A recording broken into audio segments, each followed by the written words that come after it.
I am wearing this dashiki here to show support for our Gambian German brother. Hail Hydra, Dennis Schroeder, the Black Nazi. We want you to know that you are not alone out there. So I'm wearing this in support so you can feel the love coming from South Florida, because you are not going to...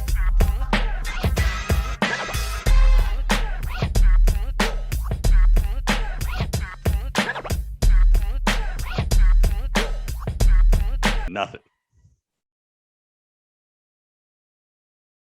I do like the setup, but I can't hear anything you're saying. Is that the longest cable ever? All right, hello? That helps. You know, when you plug in the microphone, it works so much better. I don't know if you've ever tried that out before. It works. If you have a microphone, plugging it in is probably the... Yeah, plugging it in works way better. Works way better. We're about to hop into this segment back here. CrackBacks, of course. Real boy, talk, Big Pedro and Ricky Leaky. Go ahead, sir. Real talk before we get into it. So obviously, yes, my hair is shorter. Father Time has taken over, but I want to relay my experience so the kings listening to this can hear me out. I've gotten more attention from women since I shaved my head since before.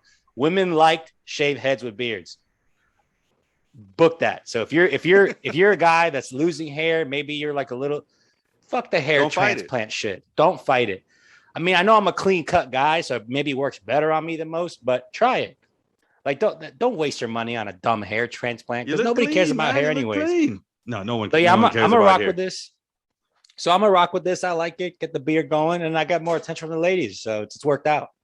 Now I'm a 15-year vet of marriage here, but the gray hair also sprinkled in. Apparently, yeah, salt and pepper. I can't wait to get the salt and pepper here.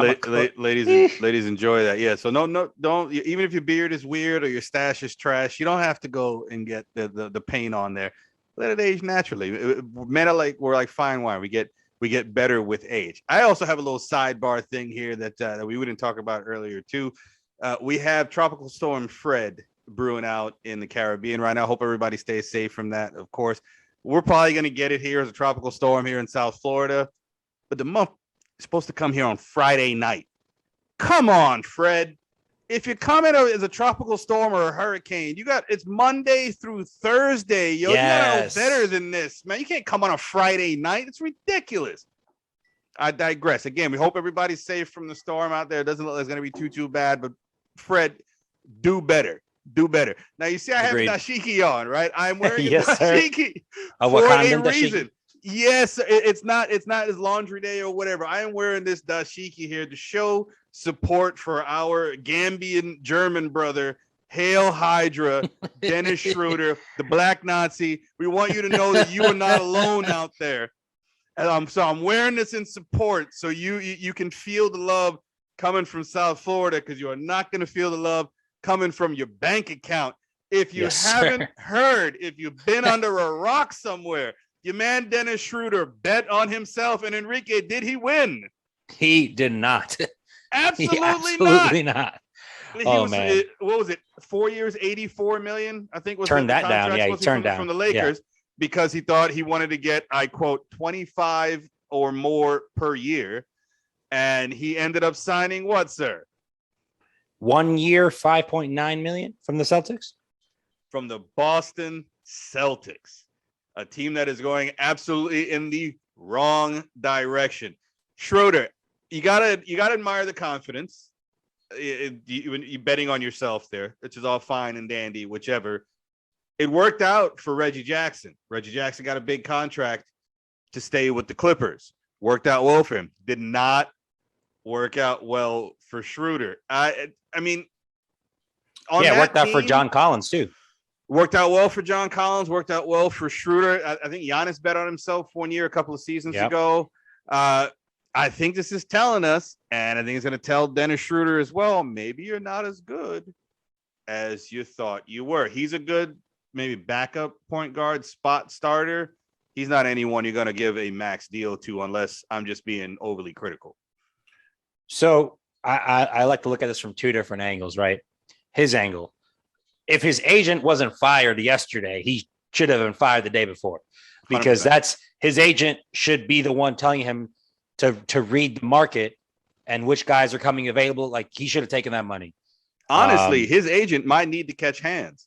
I'm just saying this is $80 million, 79. If I'm just rounding it off for $80 million difference. And he's playing in Boston, so the taxes are both high as hell in both states. So he's not even getting a tax savings playing in the Northeast. So he's gonna. I mean, maybe he's in a lower tax bracket, I guess, because he's paying $5.9 million. But I think at that point, everybody's in the same bracket. Yeah. Yeah. Seriously. Bomani Jones said it best. He goes, "You're making $80 million less to be in a less fly city." So he would have had $85 million in Los Angeles. Yeah. You're getting 5.5 in Boston, where in 3 months it's gonna be freezing, icy, sleety, snow, the whole nine. You don't get any of that in LA. Plus, you get a staggering $80 million more. Absolutely insane. I feel bad for. This is one of the few times you're gonna feel bad for somebody who signed a multi-million-dollar contract. Mm-hmm. I mean, our heart goes out to you, Dennis.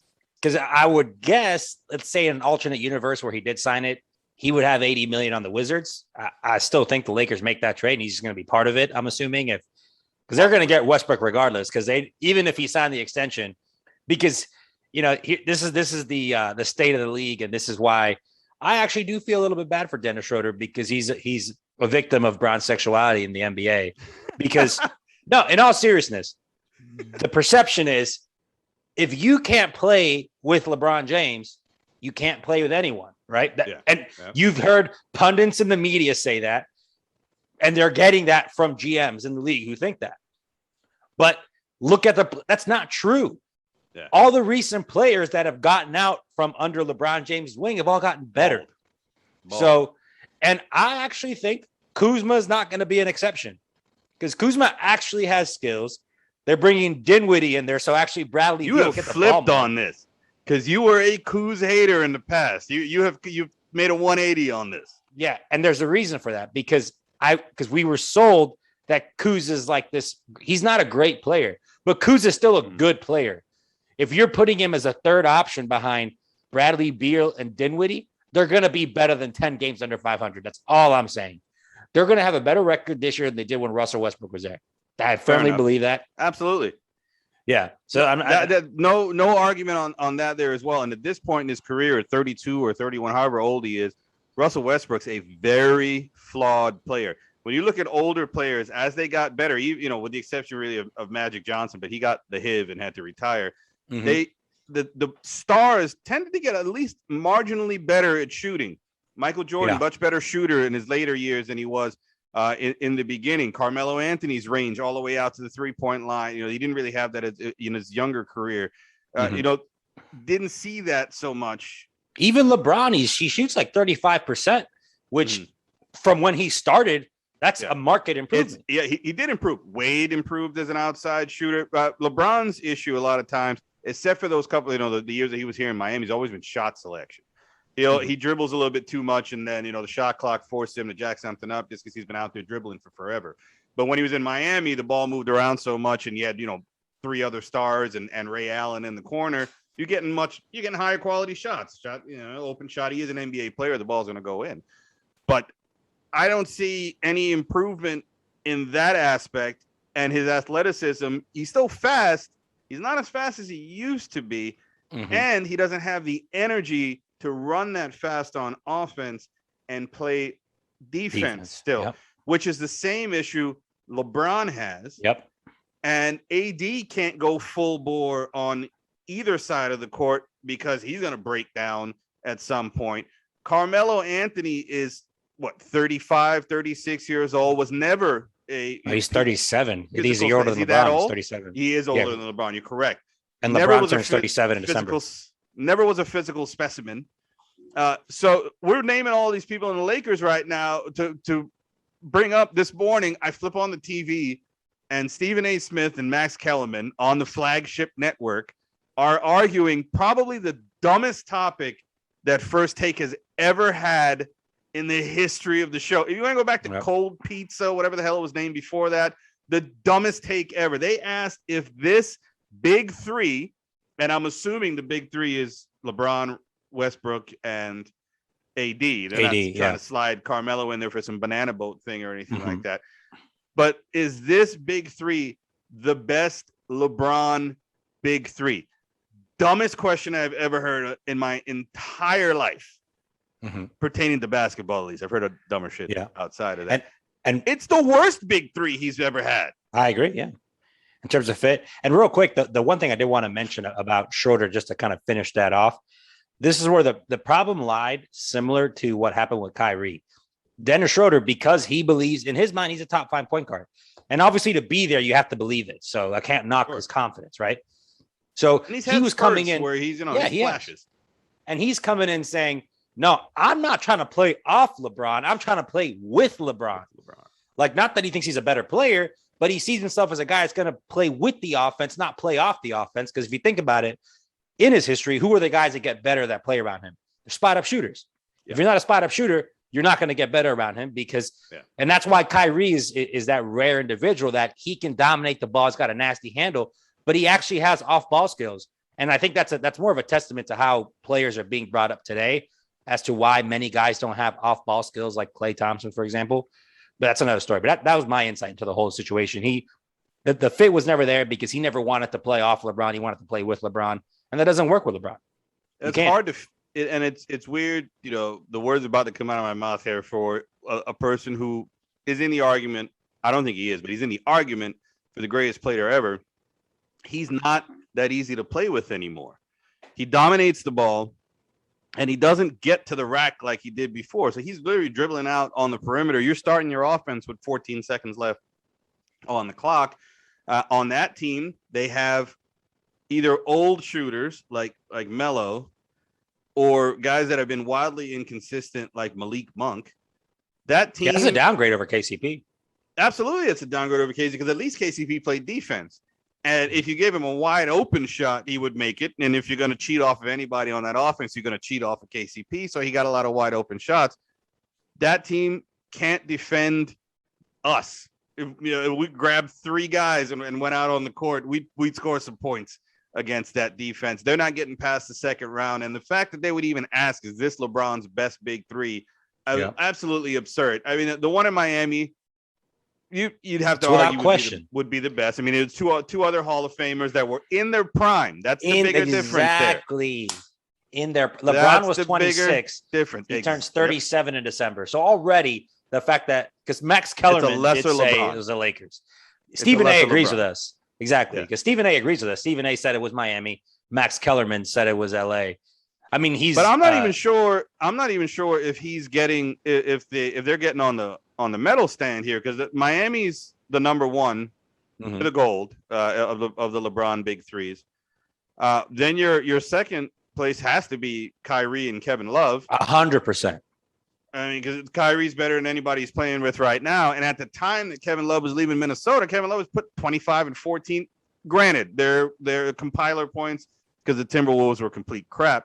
But you're still talking about an upper echelon player in the NBA. So, all right. So maybe they get the bronze just out of, because we can't give it to Ricky Davis and Larry Hughes as his other best three. That one's a little worse than what he's dealing with the Lakers at the present the present second here. But the comparing of them it's ridiculous. It's absolutely ridiculous. And another comparison that we're having, we actually chatted about this before it even started, before we decided to hop on and record tonight. But the Nike, the Olympics just ended, and congrats to all of the athletes out there, U.S. with the most medals and the most goals. And a funny, I was concerned about the gold medal count. I'm glad we won it. I was very concerned to win the gold medal count. In China, they didn't. Well, at least the newspaper that I saw, the goals that the last two, the U.S. got a relay goal and volleyball or something like that. They're not counting those. So in the Chinese newspapers, they still won. Yeah, they still had them. They had the most goals. But like the UCF of countries. You see what? You see, right? Everything was happy. Yo, everything was good. I'm vibing with the Melo jersey behind you. I'm feeling it. You got your World Series, all the millions of World Series, the Yankees won, and then you got hit with the UCF. Go Knights! College school about to get started up here in Florida again. We hope our UCF Knights and and everyone except for the Florida Gators that has a very happy and prosperous and the Hurricanes. Season. Well, and the Hurricanes. Yeah, exactly. But that was a deep cut, man. Anyway, Nike's running these commercials about dynasties, right? Because the U.S. women's basketball team. Now, granted, it is a very nice number when you hear the whole number. They haven't lost an Olympic game in 25 years. Obviously, they only play every 4 years. Obviously, the U.S. women's basketball team in their own bubble, and I'm saying you got to compare apples to apples, is probably the most dominant team because they get all of their actual stars. The 12 or 15 best WNBA American-born or American national players do play for the women's national team. The men's team does not have that same distinction all the time. They had it a few years, obviously the dream team, when the Kobe, LeBron, Melo teams of 2012. The redeem team, they call that one, right? Redeem team, all of those, exactly. But the women haven't lost a game in 25 years. And they start out with, I have to do this. It's a girl, she's a student. She gets up and she says, I've got to do an essay on a dynasty. But I don't want to do a patriarchy dynasty. I don't want to do the Ming dynasty. I don't want to do, Charlemagne, any of those things. I want to talk about a dynasty that's close to my heart. And she starts talking about the women's basketball team. And I'm with her at this point. Patriotic. Yeah, 25 years is dope. And then she's got to throw in the line. And they have a dynasty that even the men can't match. And that's where they lost me. And I am no chauvinist in any way, shape, or form. Let me ask you this question, because you have a similar skill set to AD, with the exception of, his jumping ability, dunking, and everything else. But there are things across the board that men and women are exactly equal on. There are things across the board that women are better than men at. One of them is not basketball. And most physical things where strength, speed, and power come into play, your women are going to come in at second, third, or whichever. I don't know how much of the track and field you watched this year.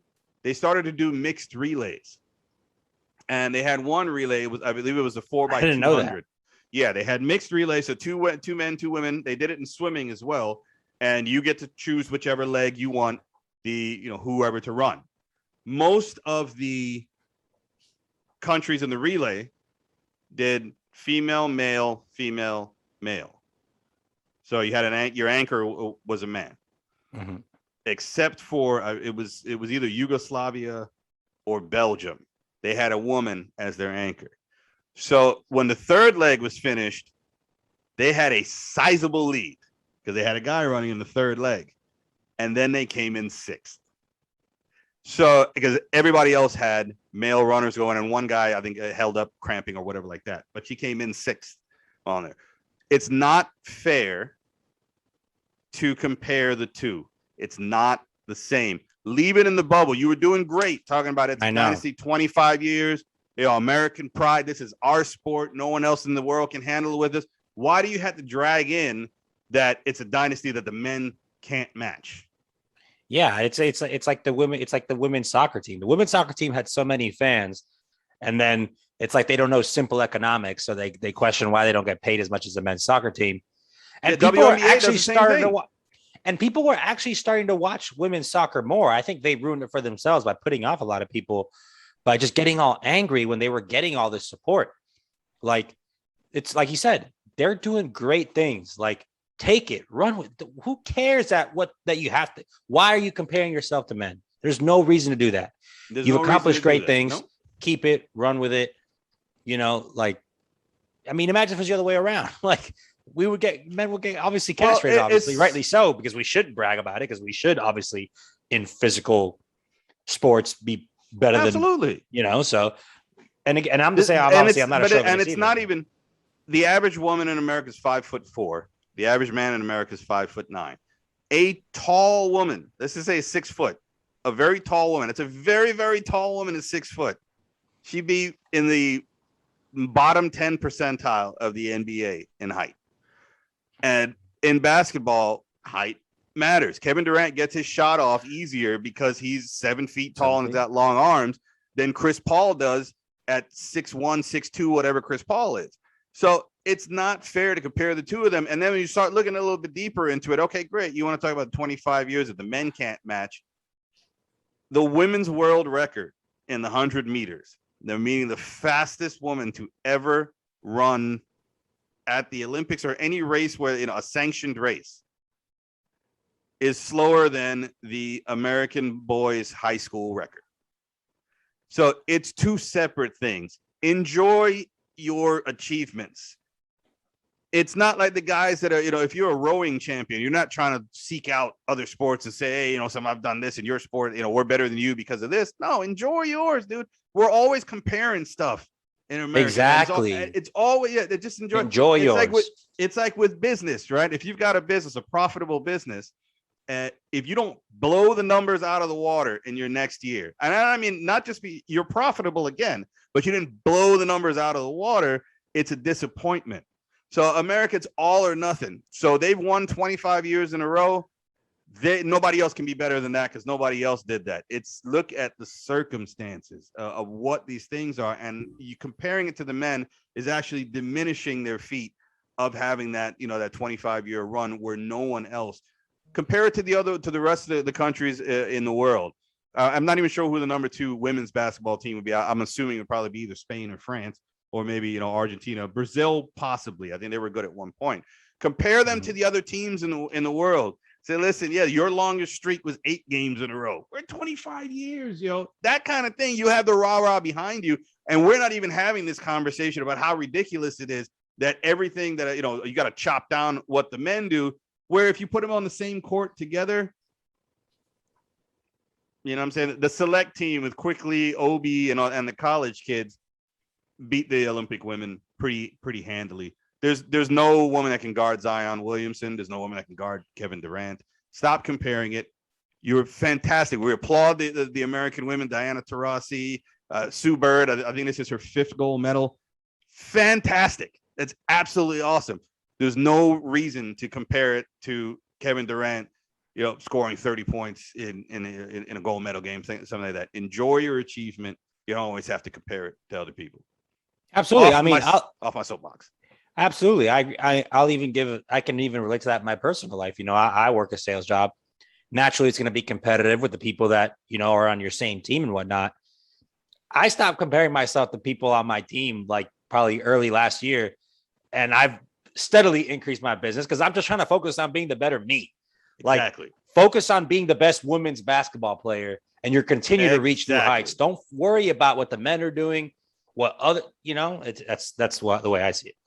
Think about it this way. If you're looking at where you're going and you're worried about you're not going to trip over stuff. But if you're looking at what everybody else is doing and something's in your way, you're going to trip over it. Yep. That's all we're saying there. Keep it, be happy with what you achieved, but stop all the comparing. And that goes for everything, not just everything. This, actual topic that we're talking about here. You said it yourself at work. Stop comparing yourself to other people. And you'll see that that stresses off your shoulders and everything will be happy and free and good. Another thing that's happy and free and good, it's Summer League basketball. And why are we smiling at Summer League basketball? Because we're Knicks fans. Summer League basketball. The only time we're good. Oh, God. So Summer League basketball is happier times for Knicks over the past over the past few seasons here. But the Knicks, actually, Vegas has them as the number 1 favorite to win the Vegas Summer League this year. We do have the most experience out there with Quickly and Obi Toppin. Wayne Selden, who is just there as a camp spot. I believe he's in his 30s. He plays overseas. Kansas star back in the day. He's not going to make the team. One of the teams has Fareed, though. He's got a lot of experience. I don't think we have. Well, the Manimal's been around forever. He's trying to come back, and it's not all right. So he's on Portland's Summer League team. There's another person that's on Portland's Summer League team that has a plethora of experience as well. One Super Cool Bees. So both of them. Oh, that's right. He's on there. Super Cool Bees is trying to, and the Manimal are trying to get back into the NBA. That's reason enough to watch Summer League. I agree. Besides the fact that the Knicks are high flying and dunking, and we have a 6'11" center with a 44-inch vertical, Jericho Sims from Texas. Cool name, by the way. Cool name. He's got great hair.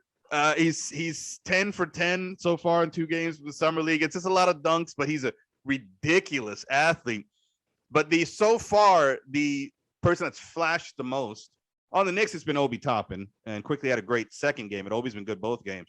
But Jalen Green from Houston, I didn't watch any of him last year. I'm gonna be totally honest with you. He was in the G League, and I didn't watch not a 1 second of the. I've never watched a G League game. I may watch it this year because I actually do think the Knicks G League team's going to be interesting to watch. But this kid's nasty. His step backs. He's jumping his chins by the rim. It was him and Cade Cunningham last night. And he outplayed Cunningham. He didn't shoot well, but he was 12 for 12 from the free throw line, which is a skill within itself, right there. And that's an indication of shooting too going forward. Absolutely, those hidden points that you're getting at the free throw line because and you're telling guys that you can't guard me. They start hacking you, and 2 points is 2 points. Houston's gonna be all right. That kid's good. Yeah, I mean, I only saw like G League highlights, and the reason I was even seeing them is because I do follow Duke basketball, and they were gonna get Jonathan Kuminga. So I was always kind of curious to see how Kuminga looked because maybe he would have played for Duke, maybe he didn't. So that's why I even started watching G League. That's nickname of the preseason. Yeah, so cum buckets. Yeah, cum buckets. Yeah, hilarious. That's the Jonathan Kuminga. So yeah, I only saw highlights of Jalen Green, man. But like I watched that whole Detroit Houston game. Like that guy just moves different, man. Like he's just so smooth with the way he steps back. Long term, I still probably would like Cade Cunningham because I just like skill guys more long term. Mm-hmm. And Cade Cunningham's going to run your offense too. He's like that point forward kind of guy who's going to run your offense. But man, like Jalen Green's like the ultimate wild card because you could make a case he's going to be a lot better than Cade Cunningham. Like it's a real scenario where that guy's going to be a baller in Cade Cunningham because the one question with Cade Cunningham is like his motor, like his want to. And that's something that when you question that, it's just you either have it or you don't. So true. That's really the only concern with Cade Cunningham. One way or the other, he's gonna, the chip on the shoulder is gonna go, and he's gonna push out, extra hard to show that that's not what he actually is. This kid's got every skill on the face of the earth, but Green's game is Instagram and highlight ready. So he's gonna have a big following. Houston's gonna be more entertaining to watch. They're out from Harden. They're out from Westbrook. They're out from the CP3. They're finally going younger for the first time in forever. And this kid looks really, really athletic and really skilled. I'm excited. The NBA for a couple of years there, a few years, the quality of player coming into the league had started to taper off, where you're getting Anthony Bennett's going first overall. There were 7 or 8 guys in this draft that would have been drafted over Anthony Bennett for first overall. Easily. And college basketball, this is not something that we had on the list here, but it's something that popped in my head here. College basketball has got to be shaken in their boots. Either the product's going to change completely. You're not going to get every star going into the league, obviously, and there's going to be guys like Steph Curry that mature while they're in school that weren't anywhere close to being ready straight out of high school. But with the G League guys getting drafted high, I mean, it's only been 2-3 summer league games, but at least looking good in the early ongoings here, because it's not just Jalen Green. Kuminga, was another one, like you said. Moses Moody was another one. They're all looking pretty good. And if you're a guy that's going to school, Patrick Ewing's got a fine arts degree. Patrick Ewing's never using his degree for anything. Patrick Ewing went to Georgetown to play basketball. So if you're going to play basketball, you'll get paid in the G League. But now with the name, image, and licensing, NCAA's got to be worried, because now you don't have to go to Duke or North Carolina or that. You can go anywhere, and you actually may make more money as a college player in a smaller college town, because you'll get all the little local bank and the local car dealership. You'll do all those commercials. NCAA is not going to look the same in the next 3 or 4 years as the G League gets more ramped up. The name, image, and likeness comes in, where these players, they're not worried about going to a big program. They're already making money right now. Yeah, and it's going to be a really interesting case study this year, because Cade Cunningham went to Oklahoma State, Jalen Green, G League. Yep.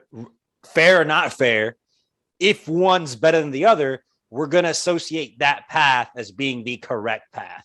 Yep. So Jalen Green, Kuminga, there's one more guy that was drafted in the top 10. Moses, I believe his last name is Moody, but I may have that one wrong. I'll fact check myself. And then because then you have Cade Cunningham, you have the guy from Gonzaga, and then you have USC Suggs, center. You got Mobley. That's the center from USC. So, yeah, whoever ends up being better from those guys will give some insight into what's the best way for you as a top basketball player in the country to develop for the next level. You want to that's going to be happening more and more. Now, I don't know how many slots they're going to have. I would hope that they would keep the G League slots to a little more of a select team. You don't want to start having lesser talents get in there. You have to earn that G League spot the same way you would have had to earn a scholarship to UNC or a scholarship to UCLA way back in the day. You should have to earn that G League spot, and so there's not a flood of guys going in there because you're still going to have your older people. Did you know Jarrett Jack was still playing G League ball last year? He just signed on to be an assistant coach. I believe it was for the Clippers, but he just signed on to be an assistant coach. He was playing G League ball last year. Old Jarrett Jack. So you're going to have those guys that are in there, and you're going to have the young kids that are in there as well. You're right. It's an interesting case study, and the NBA is going to look different in 5 years.